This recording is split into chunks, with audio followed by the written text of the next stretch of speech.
রাত প্রায় 10টা। রাস্তা ফাঁকা, শুধু স্ট্রিট লাইটের হলুদ আলো। দুই ভাই রাহুল আর দীপ সাইকেল ঠেলে বাড়ি ফিরছিল। হঠাৎ দীপ বলল, এই যে সামনে ভাঙা বাড়িটা দেখছিস, সবাই বলে এখানে ভূত আছে, চল দেখে আসি।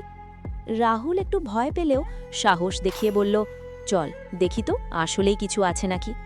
দুজনেই গেট ঠেলে ভেতরে ঢুকল। চারপাশে জংধারা দরজা, ভাঙা জানালা, বাতাসে একটা অদ্ভুত গন্ধ। হঠাৎ ওপরের তলা থেকে ঠক ঠক ঠক শব্দ এলো।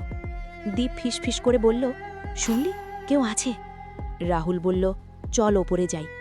সিঁড়ি দিয়ে উঠতে উঠতে শব্দটা বাড়তে লাগলো। ওপরে পৌঁছে দেখে একটা ঘরের দরজা আধ খোলা, ভেতর থেকে আওয়াজ আসছে। দীপ ধীরে দরজাটা ঠেলে খুলতেই ঘরের কোনায় একটা লম্বা কালো ছায়া উল্টো করে দেয়ালে লেগে আছে। হঠাৎ সেটা ঘুরে তাদের দিকে তাকালো, চোখ দুটো জ্বলছে। রাহুল চিৎকার করে উঠল, দৌড়! দুজনেই নিচে নামতে গেল, কিন্তু সিঁড়ির সামনে দাঁড়িয়ে আছে আর একটা ছায়া। তারা পিছনে তাকাতেই দেখে ওপরে যে ছিল সেটা ধীরে ধীরে এগিয়ে আসছে। শেষে শুধু একটা ঠান্ডা ফিসফিসানি, যখন ঢুকেছিস এখন বেরোতে পারবি না। পরদিন সকালে লোকজন দেখে বাড়ির গেট খোলা, কিন্তু দুই ভাইয়ের কোনো চিহ্ন নেই, শুধু ভেতর থেকে ভাঙা সিঁড়িতে নতুন করে রক্তের দাগ।